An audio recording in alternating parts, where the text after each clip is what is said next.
Welcome back, Nick Lenz is coming from Rise Success and This is episode number 293 and Doubleshot number 224. Okay? First up, Batman, Road to No Man's Land, Volume 2. And this is the last trade for this one because right after this is No Man's Land, which the new printing of it takes up 4 books. And they're super long. Alright, the issues in here. Azrael 47 to 50, Batman Chronicles 15, Batman 560 to 562, Detective Comics 727 729, and Batman Shot of Bad 82 with Batman No Man's Land Secret Files. Daniel Neal writes the Azrael issues. Batman Chronicles is written by with 3 different stories. Kelly Fielder writes the first one. Second one written by Marco Palmieri, and the third one's written by Greg Rucka. Chuck Dixon writes Batman with the comics issues. I'm not sure who writes the No Man's Land Secret Files and origin stories, but the Alan Grant writes the Batman Child of Bat. I just want you to know that the 3 issues in here are the last 3 issues he did for the series. The last 12 were written by Chuck Dixon. This is just basically just finishing up any type of storylines prior to the big long-running event that was No Man's Land. An event that lasted for about 8-9 months, lasted almost an entire year. Yep. But this takes place, well, with the exception of the Azrael issues, over the course of a few months, which isn't too bad. The Azrael issue sets up a character who only appears in this particular storyline throughout No Man's Land and basically the rest of Azrael. His name is Nicholas Starch. That's really his name. And I'll show you what the guy looks like. The guy is quite bizarre. He has probably the most weirdest outfit I've ever seen. I'll show you what he looks like. Yeah, this is him. Yep. He gets introduced as very trade. And the mayor of Gotham, Mayor Grange, she, one of Nicholas Starch's goons, who was supposed to target Bruce Wayne, ended up killing her by mistake. Thus, at the time, when it's in story, killing off the last known mayor of Gotham, though there was mayors after No Man's Land. But and the whole major portion when it comes to Detective Comics and Batman is just Bruce Wayne in Washington trying to convince the U.S. Congress to not make it, to persuade them not to just bring aid to the city after the big earthquake from Cataclysm. Yeah, but the stories in here are really good. Azrael's story is mainly focused on the Nicholas Starch stuff, with him spreading out a little bit throughout the other books, but he does appear heavily throughout No Man's Land, and pretty much the rest of the Azrael series evolves, ending in 2003. Everything here is really good, so I give this book 9 out of 10.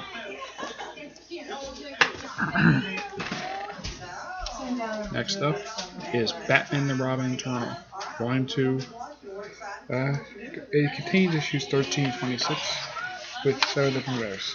The story is by James Gunn IV and Scott Snyder. The script is by script writers. James Gunn IV, Jason Rising, Colin Kelly, Ed Brinson, Tim Seeley, Genevieve Valentine, and Steve Orlando. Steve Orlando was not a normal Batman writer. At the point when this storyline was coming out, he was writing the Midnighter series. It's a good series.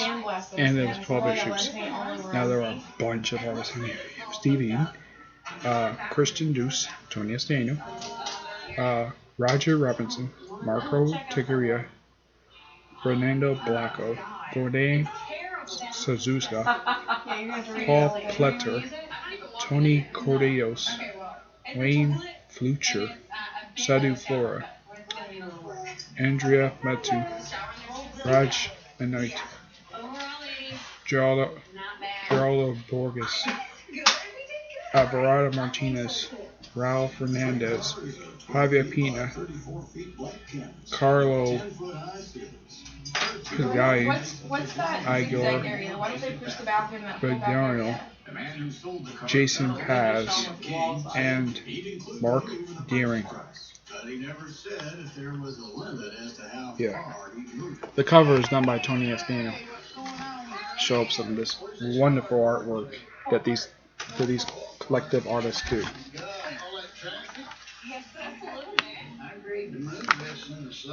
Yeah, that was Asro. That was just sample. Pretty much this particular tray wraps up every single thing when it relates to Batman Eternal. Like, all the related storylines get wrapped up before the very end of the actual series. So, and when the epilogue they have in here, it takes place after Batman 50. So, pretty much all the stuff takes place before that. And one criticism I have in here is there's a character person here. Let's see if I can find a character here. Yeah, they show him for a couple brief cameos. Let's see here. Here we go. It is, here he is.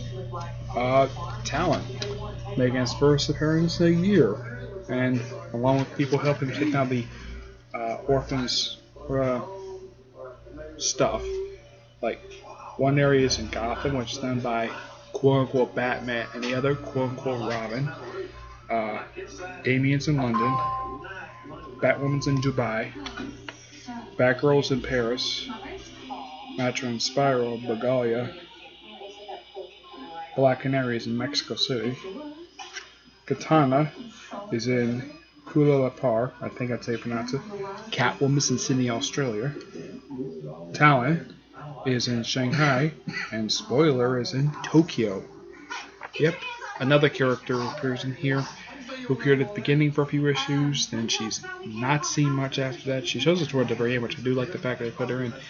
But I think the biggest surprise was, let's see if I can find a good picture of him in here. Was a character who's not technically a Batman character, but I was kind of surprised to see the guy.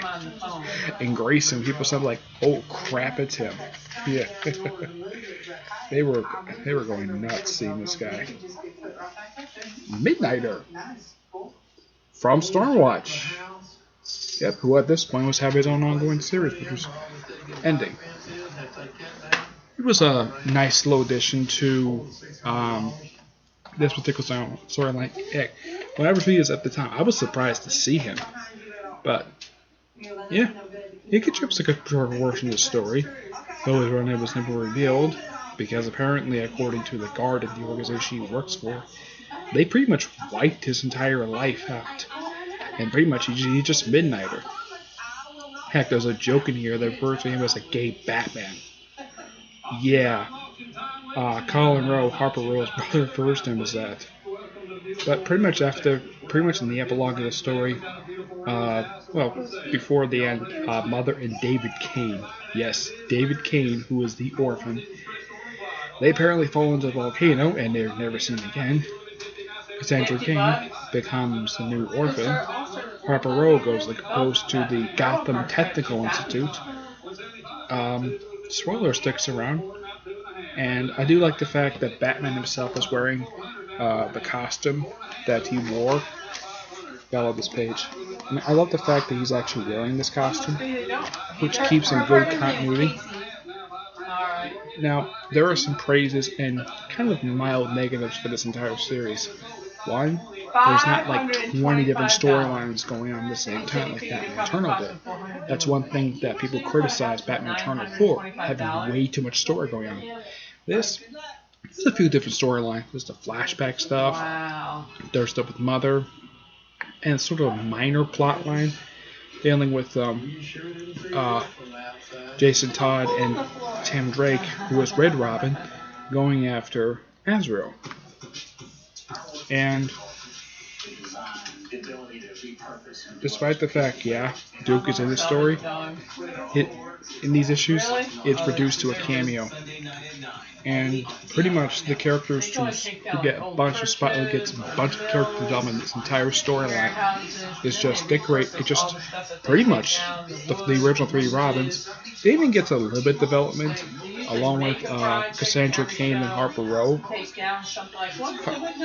So my guess is when Scott said it was in this story, it's probably an apology for some people for not having her appear. I mean, between Batman Eternal and this, she hardly ever showed up in any comic book, though she did later on show up in the pages of Batgirl for some reason. Spoiler, after Batman Eternal was becoming a brief supporting character in the pages of Catwoman.